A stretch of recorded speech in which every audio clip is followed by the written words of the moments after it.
We've got a great healing story. Carnivora in the house. One of those botanicals that is so absolutely so amazing. David, you're a guy that has overcome severe issue. I got to go a different way.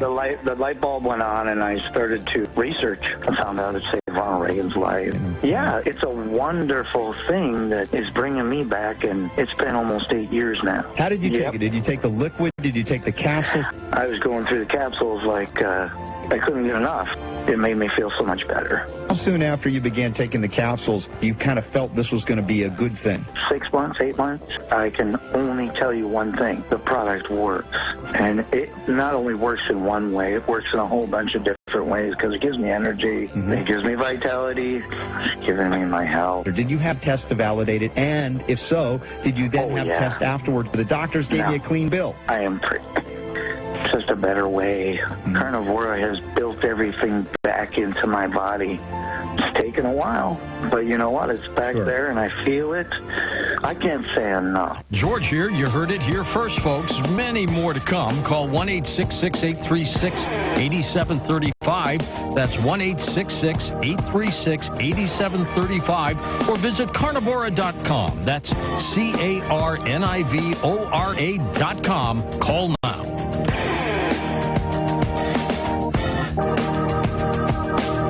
For over 75 years, Geico's kept an eye on the future, keeping customers happy with things like 24/7 customer support and emergency roadside service. And to prove it, here's one of our commercials from over 75 years ago. At Geico, we promise to always find innovative new ways to serve you. In fact, we're so innovative, in 75 years, they'll listen to this old radio commercial and think, wow, they were innovative. Wow, we are innovative. Geico, saving people money for over 75 years. Depend on us for Coast to Coast AM with George Norrie all night long. News Radio 1120 KPNW. Welcome back to Coast. We've got one heck of a program for you tonight. Well, let me introduce Dr. John Dvorak for you, Ph.D. in planetary geophysics from the California Institute of Technology in Pasadena. He's worked for the United States Geological Survey, studying volcanoes, beginning with Mount St. Helens in 1980, and including eruptions in Indonesia and the Hawaiian Islands. He is the author of The Last Volcano, which tells an incredible story. Well, I'll tell you what, I'm going to have him tell what that incredible story is. John, welcome back, my friend. How are you? Well, hello, George. It's great to talk to you again. You too. And nice job on this, by the way. You really did. Thank you very much. Pulled out the personality of the professor who died in 1953, didn't he? That's right. He lived to be 82. All right. Tell us a little bit about Professor Thomas Jagger. Well, he's the one who pioneered the modern study of volcanoes. And he was educated at Harvard. He was head of geology at MIT. And in 1912, he gave all that up. And he came out here to the Hawaiian Islands, and he started a science station, a volcano observatory. And he studied volcanoes, traveled the world for 50 years. He had many adventures, but that's not even the most appealing part of him. To me, what was most appealing is that in all of these adventures, he actually found what most people are searching for. He found true love. He found this woman. She was a widowed school teacher from California. She had come out to the Hawaiian Islands to restart her life. And the two of them ran this volcano observatory without pay, studying the eruptions. Their house was right perched on the edge of the crater. They could look toward an active lava lake. And what really attracted me was how incredibly romantic the story was. It almost sounds like something happening on Pompeii from Mount Vesuvius or something, doesn't it? That's right. What they had was a house, and they went to bed, and they looked out, and their bedroom was filled up with the glow of the lava. My gosh. Let's talk a little bit, John, about these volcanoes, because some of them are planet killers, aren't they? They certainly are able to change the history of a planet. That's for sure, especially the life on the planet. what's happening today in terms of volcanic activity? And I'll throw in earthquakes, too, because we're concerned about a big one in Southern California. We're concerned about one up near Seattle. We're concerned about the New Madrid Fault. But in terms of volcanoes and earthquakes, what's going on right now? Increasing, decreasing? What's happening? Well, right now, right this moment, it's a rather quiet time. That's good. Maybe that's good. Well, it does change, as you know. The most active volcano in the United States is the one I live on, Kilauea, and I can actually see the glow from my house. Probably one of the most active in the world right now is Etna. It's been pouring out quite a bit of lava ever since August. But at this moment, it's rather quiet, and that is, of course, going to change at some unknown time in the future.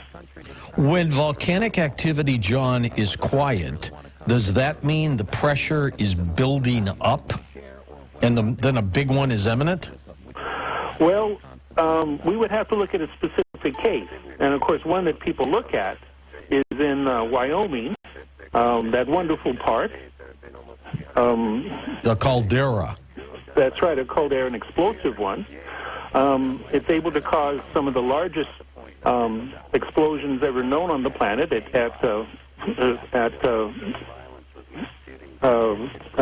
Yellowstone. That was 600,000 years ago? The last really huge one was 600,000. There was a very large steam eruption, about 75,000. And so those are very infrequent. But those types of eruptions are possible. The last, of course, really huge blast was the one in the Philippines, and that's been about, that was 1991. So that's some 24 years ago.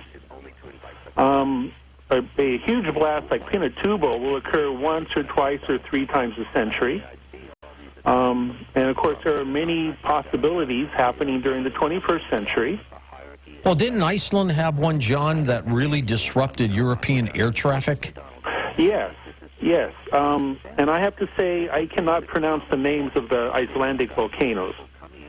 But there was one. The great part about that is you could say anything you want. Nobody's going to know. Well, that's right.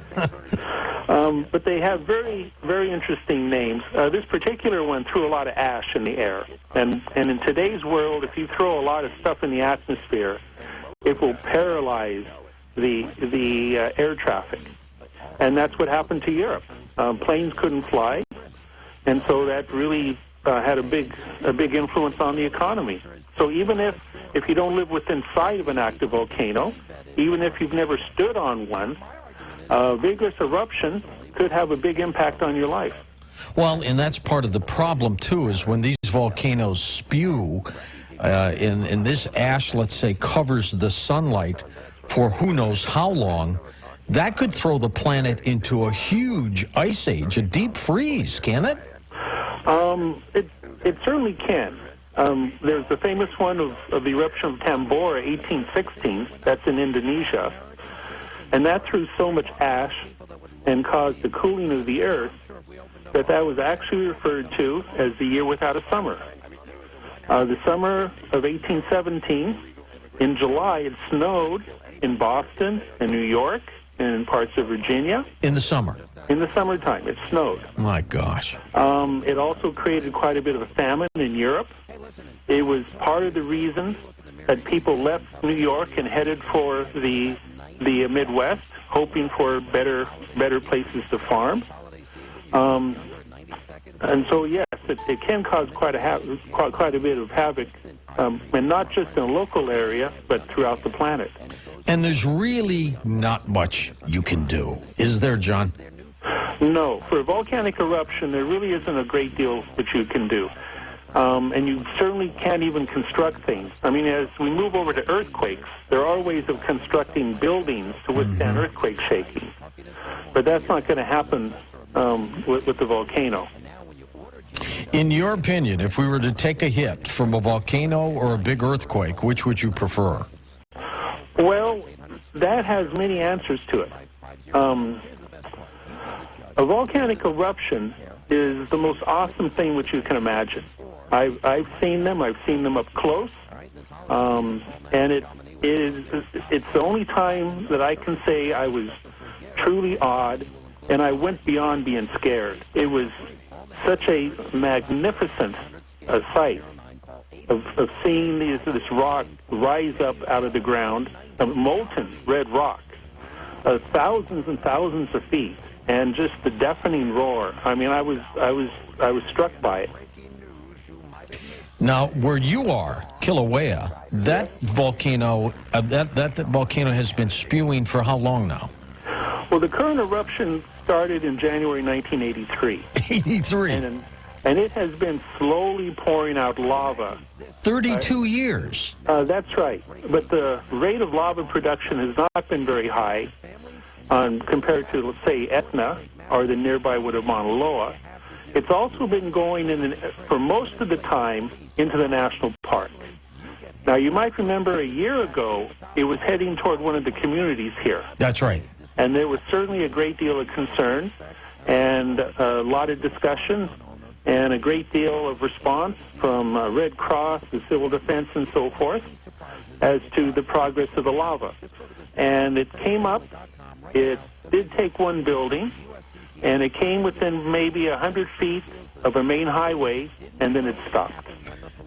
But it's still spewing. So when you say it stopped, what did it do? Change direction? Go somewhere else? That's exactly right. This particular lava flow stopped, and then the plumbing system apparently sort of clogged up. And up at the summit of the volcano, we actually, the crater actually filled with lava and overflowed. And for about 3 weeks, it was just shoulder-to-shoulder people watching this fantastic display of molten lava fountaining and flowing in the crater. Why doesn't it stop?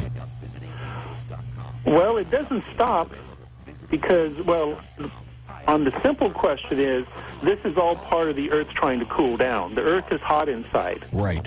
And so the reason we have mountains building, the reason we have eruptions, the reason we have earthquakes, is that's the heat getting released out of the planet. It's like a pressure cooker. Well, that's right. It's hot inside, and hot things cool down, and this is how the planet Earth cools down. Well, if anybody's cooked something that has any kind of consistency to it, and you start to boil it, you can see small craters, almost volcano size, popping up from whatever you're cooking.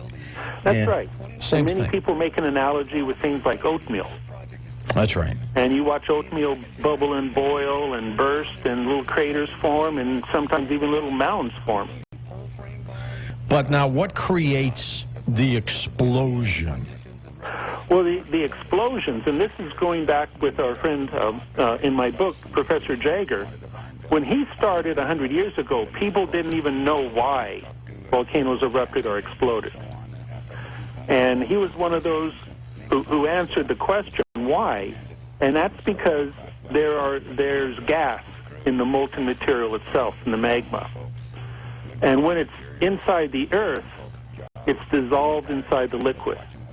And then as it rises and gets to lower pressure, the bubbles start to form. It's just like a bottle of champagne. Okay. It's